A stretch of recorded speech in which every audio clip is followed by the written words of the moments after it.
bought this cot last night at Cabelas. This isn't a paid ad or anything. I just was looking for a cot to do overnights in my ice shelter. And I had a really hard time finding something that I actually wanted to buy.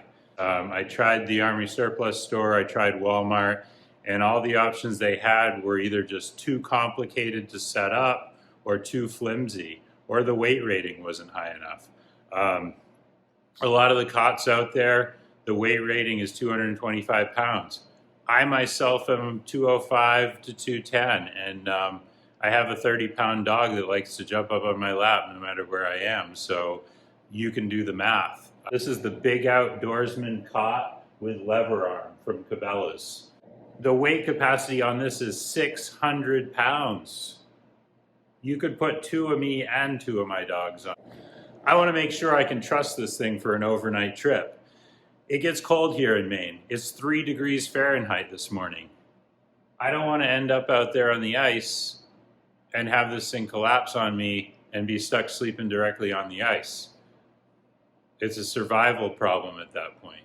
So even though this seems like a small piece of gear when you're talking about an overnight ice fishing trip, it's really important. One thing I noticed about this is it's pretty heavy. It says it's 31.3 pounds.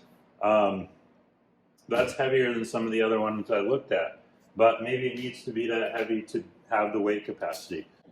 I do like gear. I like tools as well, as you can see. So I buy a lot of stuff, and there's always that initial reaction when you take it out of the box. Is this what I want it to be, or isn't it? Or do I not know? So let's see. Wow, already I can see it has this nice thick bag. It's really heavy duty. I don't feel like I'm at risk of ripping it by just pulling it out of the bag. I like that. I'm noticing these posts are kind of sliding out. So now I'm automatically thinking, uh-oh, is this something I got to do a bunch of assembly for? And I'm seeing already this is chipped and it's already a little bit rusted on the end of the post there. I don't really like that, but it's not a big deal. These little cardboard feet come out. Those can get tossed over there with the box. So now this is going to be like the main piece.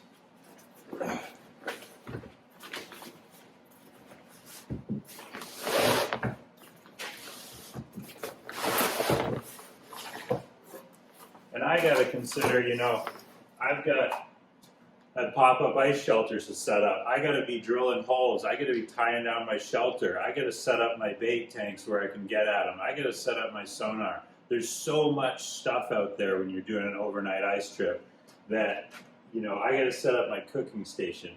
There's so much work to do. Like, I want to make it as easy as possible on myself. So it's got these little Velcro doohickeys here to hold the whole thing together. That seems a little cheesy, but it may be sufficient. Okay, so this is really going to be the moment of truth. We're going to see how this thing actually folds out. And I've never done this before, so I'm going to expect that, like with any piece of gear, there's going to be a little bit of a learning curve. So if it goes really smoothly the first time, they've probably got a great product here. And there's a lot of little protective pieces of packaging, which I like that. That's thoughtful, and that's what you get with something like Cabelas, where they don't have the highest end gear, the priciest gear, but it's good and it's thoughtfully put together. Some of the stuff you order online can be hit or miss with that kind of thing. You get it, it's not packaged right, things get bent, things get bumped, and you're already behind the 8 ball before you even get the thing set up for the first time. So I'm going to carefully kind of get this thing out on the floor here. Got some swinging parts. I'm starting to see how this thing's going to take shape. Looks like the 3 leg sets kind of fold so they're all straight down. And then the whole thing's going to kind of swing out and be one. I'll drag it in to frame. Already I can feel that it's sturdy. I'm not worried about bending these parts by putting a little bit of pressure on them or anything, like with some products.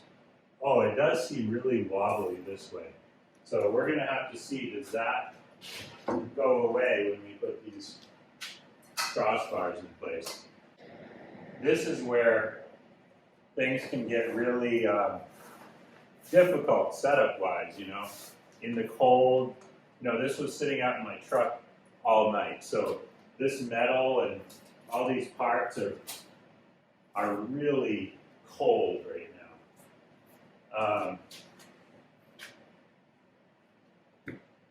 I can already see that it's going to be a little bit of a push to stretch this thing into place, but that can be good, you know, if it starts out tight, you know, then a few years down the line you used it a bunch and it's still, oh, that was actually easy. So I got the one end in place and now I'm going to do the other one here. And this is kind of the final piece, so you'd expect it to be snug. Just the question of, is it so snug that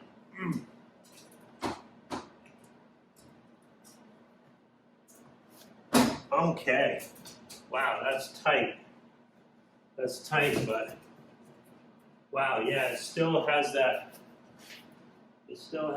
rock pretty bad. I'm gonna do the last resort and pick up off the floor this instruction sheet that I just dropped as we were pulling it out, because of course I didn't think I needed the instructions. But I'm gonna read this over carefully and see if it says anything about that side-to-side rock. Well, I'm glad I looked at the directions, because there were two key pieces that I was missing, which contributed a lot to that side-to-side racking.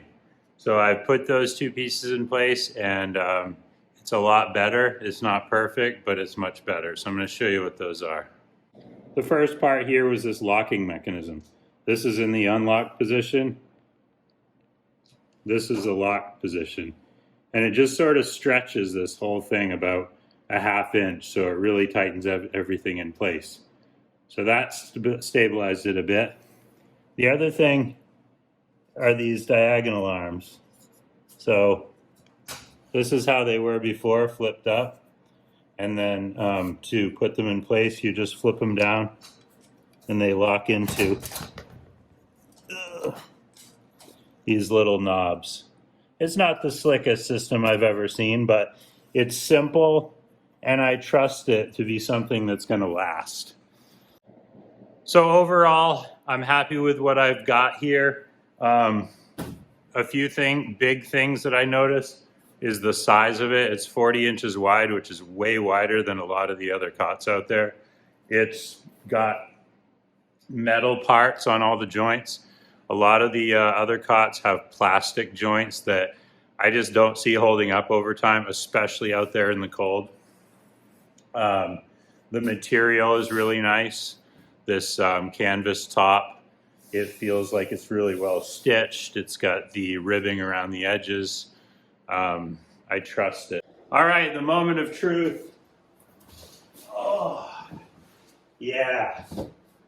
I'm really comfortable on this thing. I feel supported. When you're actually on it, that side-to-side racking, I'm not even noticing that. It feels really stable.